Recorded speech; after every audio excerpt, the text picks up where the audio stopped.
Oke, kita mulai ya pembacaan sore ini. Saya buka dulu dalam doa. Mari kita berdoa. Amin. Tuhan, ya terima kasih ya Tuhan atas penyertaan-Mu dalam hidup kami. Tuhan, ya walaupun Kau tidak hadir secara fisik, namun kami percaya Tuhan, Kau terus beserta kami, bahkan Kau juga telah ada di dalam kami. Tuhan, pimpin juga pembacaan Alkitab kami sore hari ini, supaya kami betul-betul ya semakin mengenal-Mu Tuhan, kami juga bisa mendapatkan berkat rohani dari pembacaan firman-Mu Tuhan. Terima kasih Tuhan. Amin. Oke, sore ini kita baca Yohanes pasal 21 ya, ayat 1 sampai 22 kalau di jadwal. Nah, saya buat urutannya dulu.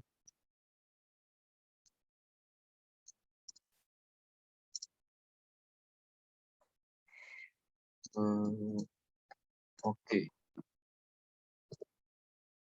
Dari Kak Eko ya. Pasal 22 ayat yang Pasal pertama. 21. 21 kok 22, sorry ya. Kemudian Yesus menampakkan diri lagi kepada murid-muridnya di pantai Danau Tiberias, dan ia menampakkan diri sebagai berikut. Oke, ayat 2. Di pantai itu berkumpul Simon Petrus, Thomas yang disebut Didimus, Nathanael dari Kana yang di Galilea, anak-anak Zebedeus, dan 2 orang muridnya yang lain. Ayat 3, kata Simon Petrus kepada mereka, "Aku pergi menangkap ikan." Kata mereka kepadanya, "Kami pergi juga dengan engkau." Mereka berangkat lalu naik ke perahu, tetapi malam itu mereka tidak menangkap apa-apa. Ayat 4, ketika hari mulai siang, Yesus berdiri di pantai. Akan tetapi murid-murid itu tidak tahu bahwa itu adalah Yesus. Ayat 5, kata Yesus kepada mereka, "Hai anak-anak, adakah kamu mempunyai lauk pauk?" Jawab mereka, "Tidak ada." Amin. Ayat 6. Maka kata Yesus kepada mereka, "Tebarkanlah jalamu di sebelah kanan perahu, maka akan kamu peroleh." Lalu mereka menebarkannya dan mereka tidak mendapat menariknya lagi karena banyaknya ikan. Maka murid yang dikasihi Yesus itu berkata kepada Petrus, "Itu Tuhan." Ketika Petrus mendengar bahwa itu adalah Tuhan, maka ia mengenakan pakaiannya sebab ia tidak berpakaian, lalu terjun ke dalam danau. 8. Murid-murid yang lain datang dengan perahu, karena mereka tidak jauh dari darat, hanya kira-kira 200 hasta saja, dan mereka menghela jala yang penuh ikan itu.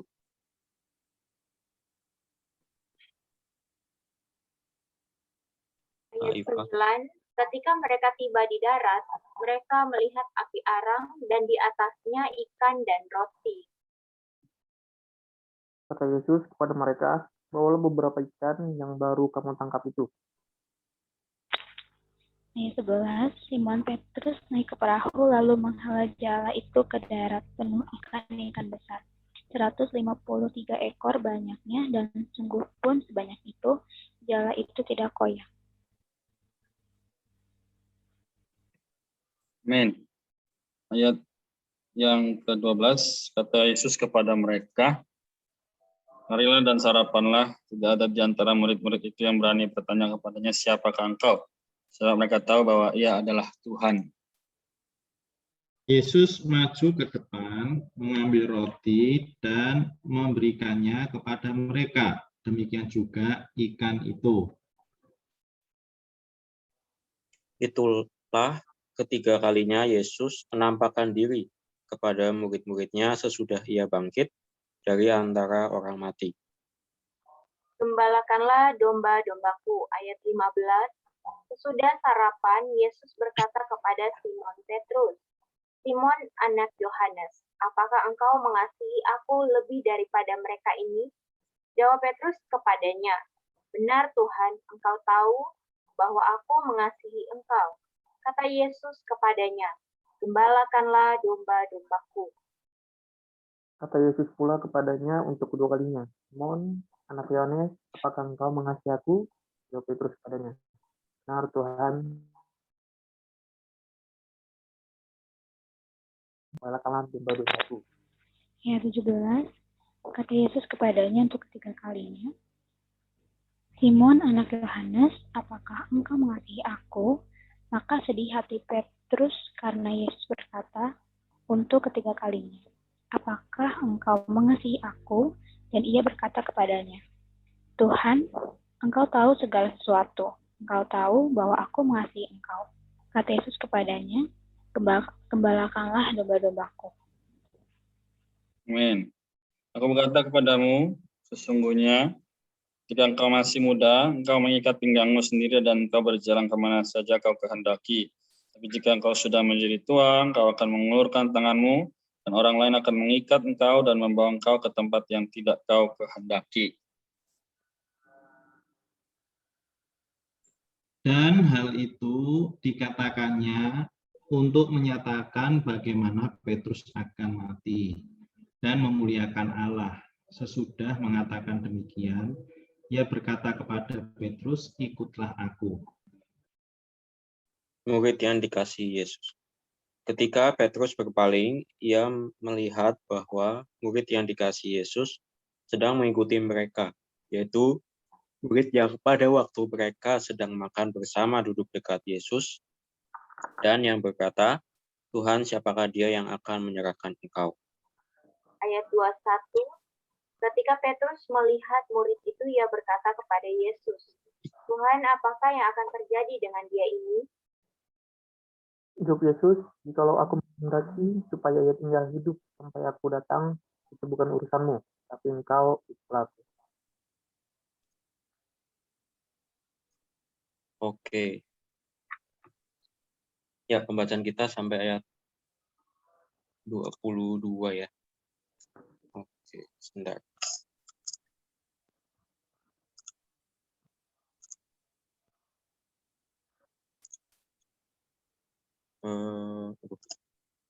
Ya, jadi ini adalah pasal terakhir ya dari kitab Injil Yohanes. Nah, kalau kita lihat di pembacaan kemarin ya, di pasal 20, di ayat 30-31 kan kalimatnya begini, memang masih banyak tanda lain yang dibuat Yesus di depan mata murid-muridnya yang tidak tercatat dalam kitab ini. Tapi semua yang tercantum di sini telah dicatat supaya kamu percaya bahwa Yesuslah Mesias, Anak Allah, dan supaya kamu oleh imanmu memperoleh hidup dalam namanya. Ya, ini kan sebenarnya apa ya, sudah seperti kalimat penutup gitu ya di ayat 30 dan 31 ini. Nah, tetapi ya nyatanya apa, Rasul Yohanes ini ada lagi menulis satu pasal lagi ya di pasal 21 ini. Nah, sebenarnya ada ya beberapa poin yang sangat baik juga untuk kita ketahui bersama ya. Mungkin lewat pertanyaan ini ya, kita bisa dibawa masuk lebih dalam lagi. Oke. Oke. Ya, pertanyaan nomor 1, bagaimanakah sikap yang seharusnya harusnya kaum beriman miliki dalam mengikuti Tuhan? Oke, kita langsung aja deh. Next.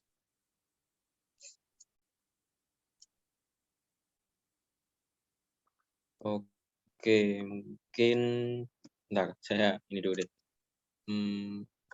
Ke sini dulu. Ayat dulu aja. Nah, jadi kita kan begini ya, teman-teman. Kalau di pasal 20, kemarin kan kita lihat bahwa Tuhan Yesus itu kan telah bangkit ya. Bahkan telah menemui murid-muridnya ya, bahkan juga telah menghembuskan Roh Kudus ke dalam murid-muridnya ini. Nah, tetapi sebenarnya kondisi murid-muridnya ini adalah dalam kondisi yang tidak terbiasa untuk tidak bersama-sama dengan Tuhan Yesus ya secara fisik. Gitu. Karena kan selama ya kurang lebih 3,5 tahun itu kan selalu bersama-sama dengan Tuhan Yesus ya secara fisik gitu. Nah, tetapi memang Tuhan Yesus kan bilang dia akan mengutus Roh penolong ya, Roh realitas, Roh kebenaran. Ya, dia telah menghembuskan dirinya, menghembuskan ke dalam murid-murid. Jadi kan sebenarnya ya Tuhan memang sebenarnya tetap beserta dengan murid-murid ya di dalam mereka. Tapi kan murid-murid ini ya belum terbiasa dengan penyertaan Tuhan yang tidak kelihatan ini. Nah, jadi sebenarnya di pasal 21 ini Tuhan Yesus sedang melatih murid-murid itu untuk bisa terbiasa dengan penyertaan Tuhan yang tidak terlihat secara mata secara langsung. Nah, kondisinya kalau kita lihat lagi ya, Simon Petrus nih di ayat 3, itu kan sempat pas Yesus mau disalib sempat menyangkal Tuhan. Ya, kemudian di sini dia yang ya kalau di catatan ini dia yang pertama gitu untuk seperti berpaling lagi ke profesinya yang lama, yaitu sebagai penjala ikan ya. Dia bilang, aku pergi menangkap ikan. Kemudian murid-muridnya juga berkata, ya kami pergi juga dengan engkau. Lalu ya mereka pergi ke laut untuk cari ikan. Nah, sebelum mereka jadi murid-murid Tuhan kan sebenarnya mereka adalah orang nelayan yang profesional begitu ya. Tapi di sini dikatakan, tapi malam itu mereka tidak menangkap apa-apa. Jadi dari kondisi yang pertama, ya mereka adalah nelayan yang profesional, nelayan yang pengalaman. Dan waktu yang untuk menangkap ikan ya di malam hari gitu kan. Tapi di malam itu mereka tidak menangkap apa-apa. Dan kemudian ya setelah ketika ini hari mulai siang, Tuhan Yesus kembali menampakkan diri ya kepada mereka. Dan akhirnya ya singkat cerita Tuhan Yesus ini menyuruh mereka menebarkan jalan lagi. Nah, malah mereka akhirnya bisa mendapatkan sangat banyak ikan gitu. Padahal itu adalah waktunya tadi dikatakan hari mulai siang ya. Jadi ya pagi-pagi gitu. Itu adalah sebenarnya waktu yang bukan waktu yang tepat untuk mencari ikan ya pada umumnya gitu. Tapi setelah Tuhan perintahkan mereka dan mereka melakukannya, akhirnya mereka mendapatkan banyak ikan. Gitu. Nah, kemudian di ayat 9 nih. Nah, ketika mereka tiba di darat, mereka melihat api arang dan di atasnya ikan dan roti. Ya. Kemudian di ayat 12 Yesus bilang, marilah dan makanlah dan sarapanlah gitu. Oke, jadi kalau kita bisa lihat di sini ya, Tuhan di ayat 9 ini menyediakan makanan gitu, ikan dan roti. Nah, sebenarnya ya pasti kan alasan Petrus dan murid-murid yang lain kembali mencari ikan kan sebenarnya ya pasti alasannya adalah untuk memenuhi ya kebutuhan hidup. Nah, tetapi di ayat 9 Tuhan Yesus ini bisa ya untuk menyediakan ikan dan roti ini. Bahkan ikan yang Tuhan sediakan ini bukanlah hasil ikan yang telah ditangkap ya oleh murid-murid tadi gitu. Ya, jadi ya yang pertama kita coba lihat.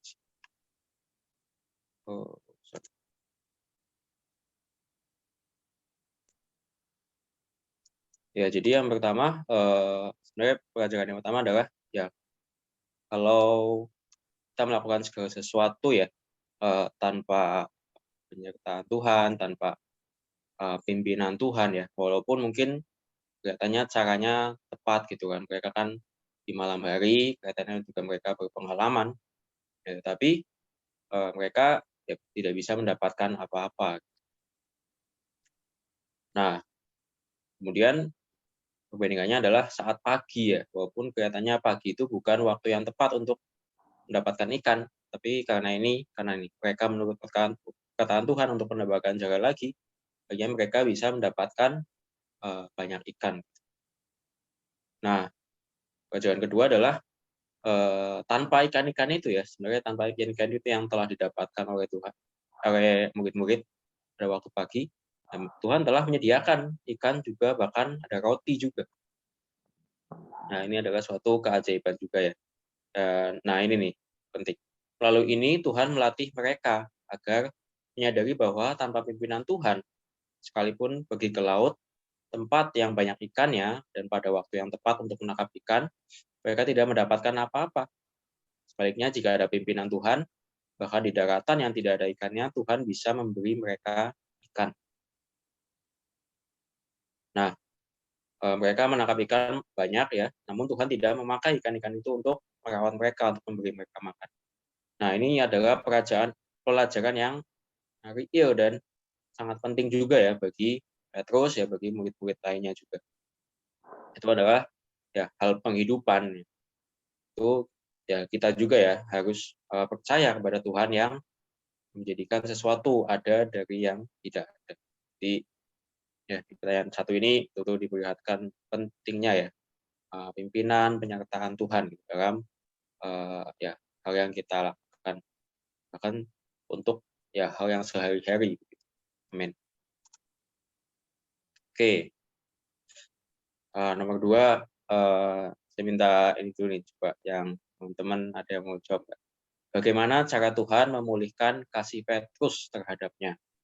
Nah, jadi kan kita tahu ya, Petrus ini sempat menyangkal Tuhan 3 kali. Kemudian Petrus juga yang ya kalau di ayat 3 tadi ya, seperti mempelopori ya murid-murid itu untuk kembali jadi nelayan, kembali mencari ikan. Nah, jadi kan Petrus sebenarnya dalam kondisi yang ya bisa dibilang jatuh gitu, lagi down rohaninya seperti itu ya. Nah, tapi ya Tuhan, kita percaya Tuhan adalah ya gembala yang baik ya. Tuhan yang paling tahu cara memulihkan ya Petrus juga ya kita hari ini. Nah, ada yang mau coba jawab nggak? Bagaimana sih cara Tuhan memulihkan kasih Petrus terhadapnya?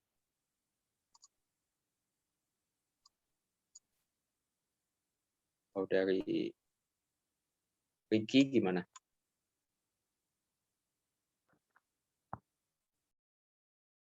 Mungkin ketika Tuhan menanyakan yang ini, Simon sudah sarapan, Yesus berkata kepada Simon Petrus, Simon, anak Yohanes, apakah engkau mengasihi aku lebih daripada mereka ini? Yang bertanya sampai 3 kali itu. Amin. Ya. Amin. Oke, terima kasih. Ya, betul ya. Di ya sekitar di pasal ya, 15 sampai 17 ya. Nah, ya kita perlu melihat di sini Tuhan ya sangat tahu gitu bagaimana untuk memulihkan Petrus ya. Dia tidak dengan memarahi Petrus ya seperti itu. Tapi Tuhan ya tahu dengan caranya sendiri untuk bisa memulihkan Petrus. Nah, jadi sebenarnya kondisinya dalam Petrus ini adalah sebenarnya Petrus benar-benar memiliki hati yang mengasihi Tuhan. Tetapi itu ya dia terlalu percaya dengan kekuatannya sendiri, kekuatan alamiah. Nah, kasihnya kepada Tuhan tuh ya tetap harus dijaga gitu kan, karena sangat berharga. Tapi kekuatan alami ini harus disangkal, harus ditanggulangi, dikikis. Ya, Tuhan memang mengizinkan ya. Ini menarik juga, Tuhan mengizinkan Petrus untuk mengalami kegagalan, ya, kejatuhan yang total gitu. Menyangkal Tuhan 3 kali, kemudian juga ya mempelopori ya murid-murid untuk mundur dari panggilan Tuhan. Nah, sebenarnya dengan kegagalan ini, jadi Petrus tuh akhirnya betul-betul kehilangan percaya diri kepada kemampuan atau kekuatan alamiahnya. Nah, kemudian karena Tuhan datang untuk memulihkan kasih Petrus. Nah, dengan apa? Adalah dengan menyuruhnya untuk menggembalakan ya tadi ada kata-kata domba-domba ya, domba-domba Tuhan. Dan juga lebih lagi sebenarnya mempersiapkan Petrus ini kalau di ayat 18 ya, untuk kelak tuh mati martir. Nah, tujuannya tadi adalah ya untuk mendorong Petrus untuk menggembalakan domba-domba Tuhan, gereja Tuhan, dan juga ya tidak lagi percaya pada kekuatan alamiah diri sendiri dalam mengikuti Tuhan. Ya, jadi aplikasinya pada kita hari ini ya, Tuhan pasti tahu sih siapa kita, bagaimana kondisi kita. Kalau kita mengasihi Tuhan ya Tuhan juga pasti tahu, tapi kelemahan kita pun Tuhan tahu gitu. Dan Tuhan juga yang paling tahu bagaimana untuk ya menanggulangi ya, mengikis kelemahan itu ya. Kalau di sini kan Petrus adalah percaya kepada kekuatannya sendiri. Nah, akhirnya Petrus diizinkan untuk gagal demikian, akhirnya kehilangan kepercayaan terhadap dirinya sendiri. Akhirnya tapi Tuhan tetap datang ya untuk memulihkan kasih Petrus dan bahkan mempercayakan Petrus untuk menggembalakan domba-domba Tuhan gereja Tuhan. Oke, karena udah dibahas menggembala, sekali itu saja yang ketiga. Nah, pengembalaan ini adalah untuk kawanan domba, ya, yaitu sebenarnya adalah gereja Tuhan juga. Jadi pengembalaan ini ya itu sebenarnya berkaitan dengan pembangunan Allah juga. Ya, di surat Petrus juga Petrus menulis tentang ini ya, tentang minum air susu firman yang murni supaya bertumbuh. Ya, pertumbuhan rohani kita itu sebenarnya adalah untuk pembangunan tempat kediaman Allah. Dan dia juga mendorong ya para penatua, penilik untuk menggembalakan kawanan domba Allah. Jadi ya berdasarkan pemulihan yang Tuhan kerjakan di atas Petrus ya, akhirnya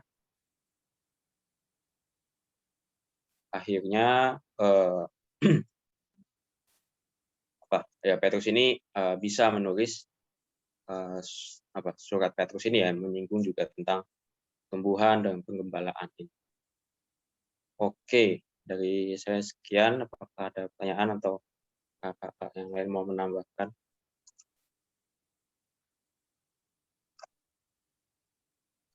Dari teman-teman mahasiswa. Aku ada sih. Ya. Aku melihat di perikop yang Yesus menampakkan diri ini kepada murid-muridnya di pantai kayak suatu cerita yang sangat menyentuh gitu kan.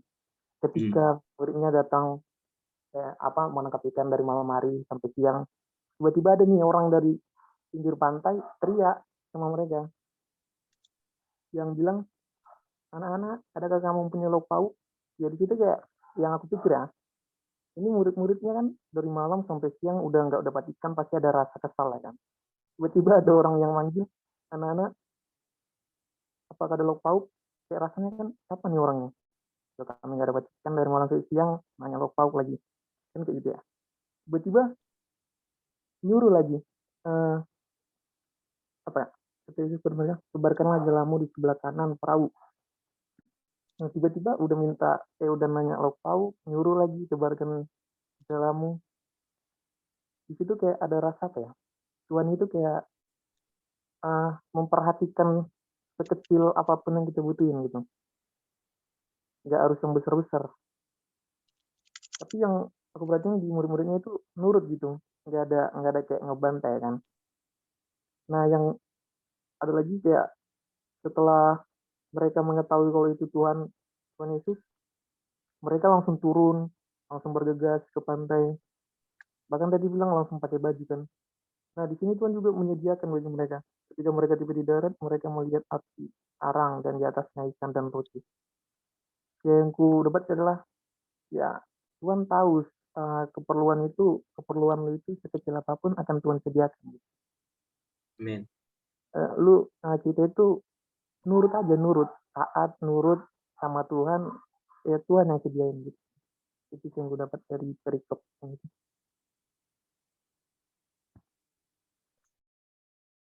Amin. Tuhan,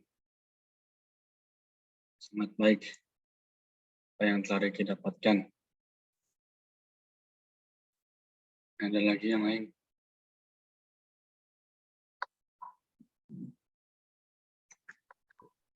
Oke, baik. Saya sedikit ya. Jadi tadi Ricky bicara tentang bagaimana luar biasanya Yesus ya. Jadi saya di sini melihat adalah di dalam ayat yang ke-17 ya, bahwa kata Yesus kepadanya untuk ketiga kalinya, Simon anak Yohanes, apakah engkau mengasihi aku? Maka sedih hati Petrus karena Yesus berkata untuk ketiga kalinya, apakah engkau mengasihi aku? Dan ia berkata kepadanya, Tuhan, engkau tahu segala sesuatu, kau tahu bahwa aku mengasihi engkau. Kata Yesus kepadanya, gembalakanlah domba-dombaku. Ya, jadi kita melihat bahwa hari ini ya bagaimana Tuhan itu betul-betul dari menggali Petrus ya dari kasih yang eros ya, juga lalu naik lagi ke kasih yang phileo ya, itu kasih yang antara manusia, lalu sampai terakhir itu ya 17 dia berkata apa? Aku mengasihi engkau tahu, itu sampai Petrus itu sampai memiliki kasih yang agape, agapao ya. Jadi kasih yaitu kasih Allah ya, kasih yang ilahi yang tidak bersyarat ya. Jadi demikian sebagai orang yang telah ditebus, diselamatkan, kita juga bisa memiliki kasih yang demikian ya, yang rela berkorban ya, juga mau mempedulikan orang lain tanpa mempedulikan diri sendiri ya. Jadi inilah yang sebenarnya kasih, yaitu Allah sendiri. Bagaimana dia sebagai sang pencipta tapi juga rela untuk turun ke dunia menyelamatkan manusia yang berdosa ya. Tapi puji Tuhan hari ini kita juga bisa melihat perkara itu. Jadi bagaimana tiap hari kita boleh menerapkan Tuhan, aku mau memiliki kasih yang agape.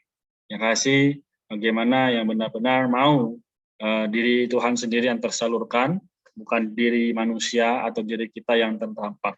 Jadi ini yang bisa saya dapatkan secara singkat tadi. Semoga ya, teman-teman juga boleh beritahu kepada teman-teman yang lain ya. Hai temanku, aku agape padamu, ya kan? Ya, aku mengasihimu. Ya, jadi boleh juga kita katakan kepada Tuhan demikian, Tuhan, aku mengasihimu secara demikian. Jadi inilah apa yang sebenarnya Tuhan rindukan dan Tuhan dambakan. Amin.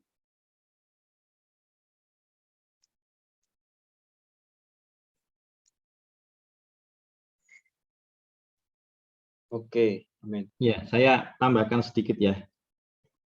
Memang pasal 21 ditulis itu sebagai tambahan.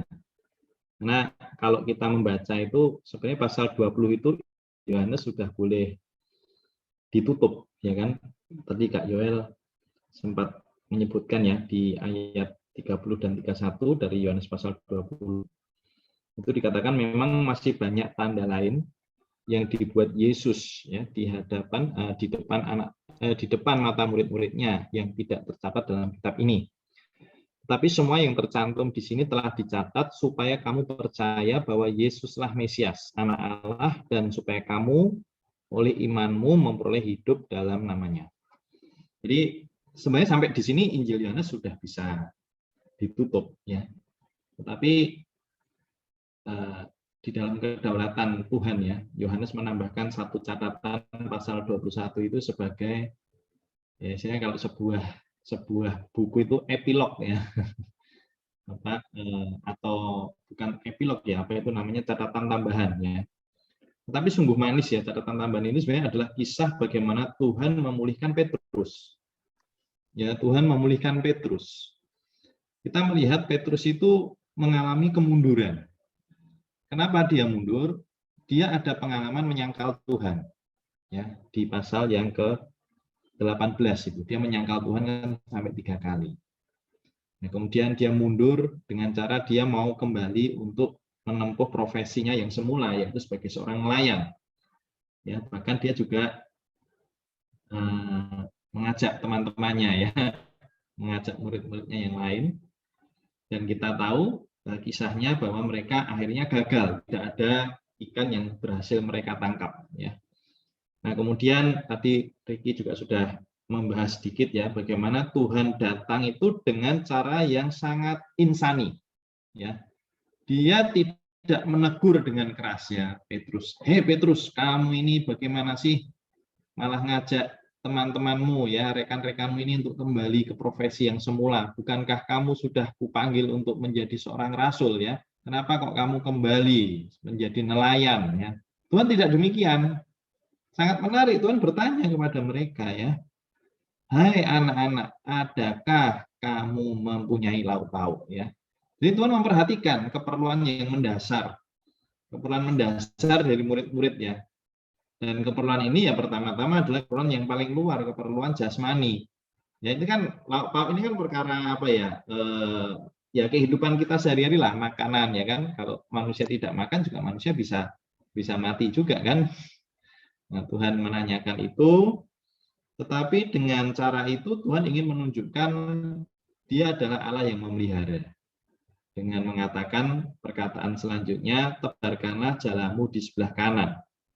Ya, maka akan kamu peroleh, dan benar ya, ketika mereka menebarkan jalannya, dikatakan mereka dapat menariknya lagi karena banyaknya ikan. Jadi betul-betul di situ Tuhan memberkati. Tuhan memulihkan dengan cara Tuhan mengasuh. Ya, mengasuh para murid, terutama mengasuh Petrus. Ya. Betul-betul diberkati saking banyaknya. Dan di situ Petrus tersadar ya. Kemudian dia pergi kepada Tuhan ya. Dan betul ketika dia pergi kepada Tuhan, dia melihat di situ ada api arang. Ya. Ketika mereka tiba di darat, ayat 9 itu ya. Ketika mereka tiba di darat, mereka melihat api arang dan di atasnya ikan dan roti. Ya. Tuhan menyediakan ikan dan roti bagi para murid, bagi para murid. Ya. Dan ada satu kata yang bagus tuh saya berkata itu kata api arang ya. Api arang ini teman-teman tahu nggak? Sebelum di sini dia muncul di mana coba? Kalau ada yang jeli ya. Kalau ada yang jeli pasti tahu jawabannya. Coba. Di mana? Di Injil Yohanes juga. Ada yang tahu enggak? Ricky tahu, Eunika tahu? Nah, Kak Eko jawab aja ya. Pasal 18 ayat 18. Ya, 18 ayat 18 itu adalah ketika Petrus itu sedang dikatakan di situ ayat 18 ya, pasal 18 ayat 18 ya. Di situ ada satu catatan ya.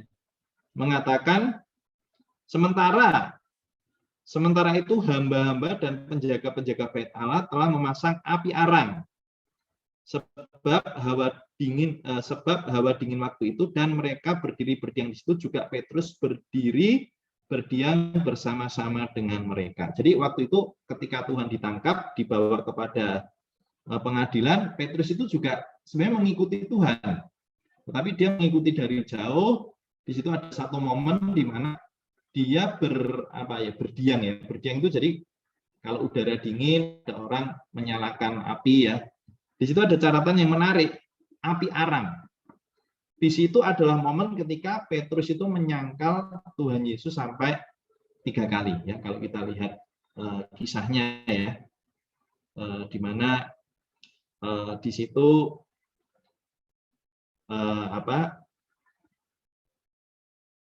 di ayat 25 ya, bukan kau salah seorang muridnya ya, ia menyangkal, bukan, dan seterusnya ya. Kita tidak punya waktu, tapi di situ adalah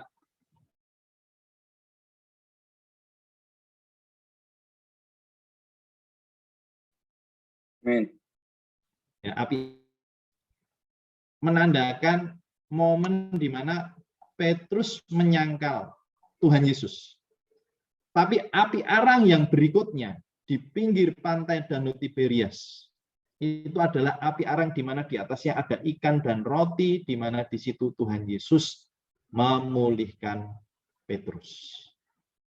Jadi Petrus itu seolah-olah, ini kalau kita sering menyebut dejavu itu ya, itu kayak kok peristiwa ini kok kayaknya aku ingat gitu.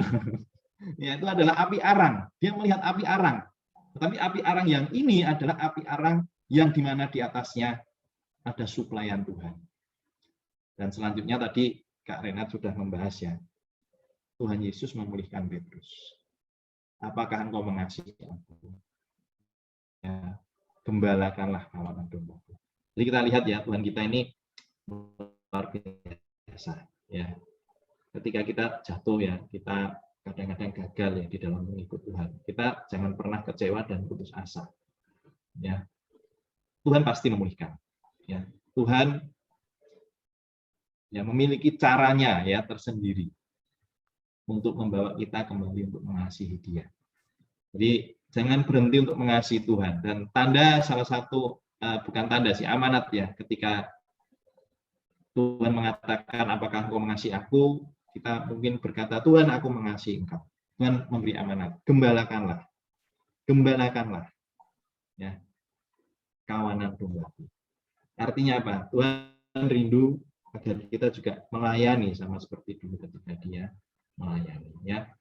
Nah, semoga wadah Bible Course ini juga menjadi wadah kita untuk belajar menggembalakan ya.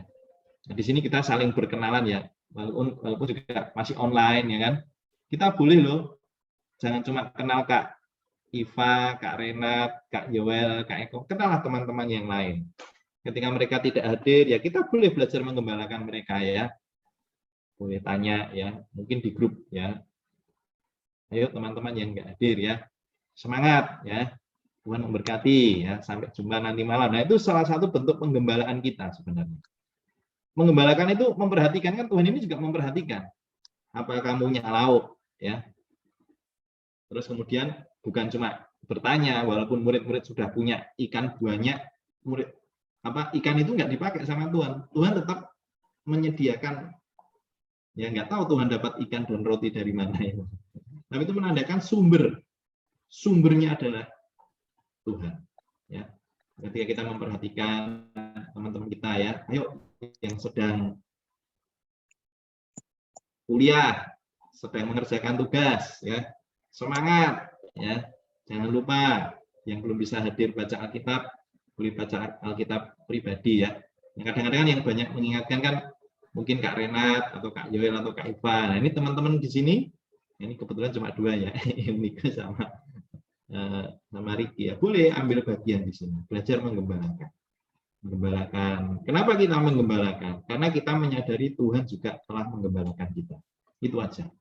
Kalau kita merasakan penggembalaan Tuhan, pasti, ya pasti hati kita itu juga tergerak untuk menggembalakan. Ya, memperhatikan, menggembalakan itu memperhatikan, caring, ya, care, share, ya juga bisa belajar mendoakan teman-teman kita yang lain. Oke, ya lewat 9 menit. Semoga kita sama-sama belajar menggembalakan lah di dalam wadah ini ya. Puji Tuhan. Amin.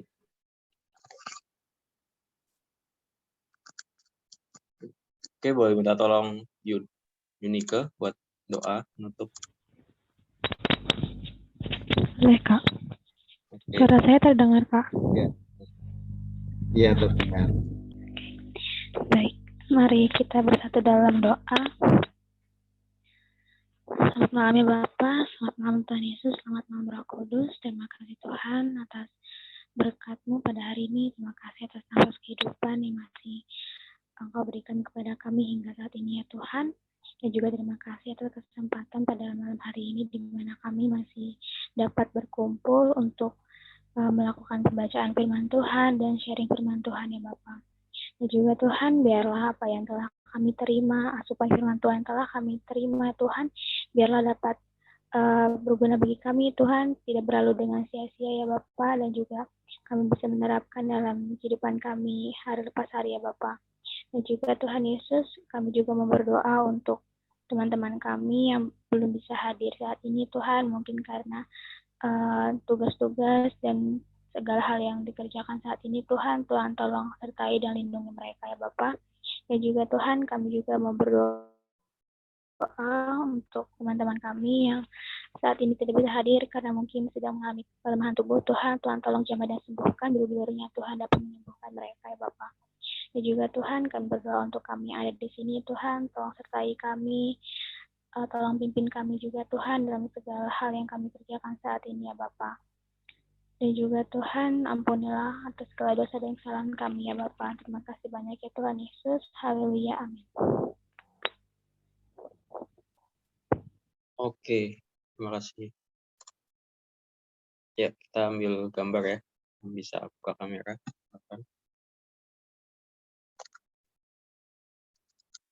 Oke. Saya hitung 1 sampai 3. 1, 2, 3. Haleluya. Oke. Oke, terima kasih. Terima kasih Kak, teman-teman. terima kasih teman-teman. Berkati. Berkati. Amin.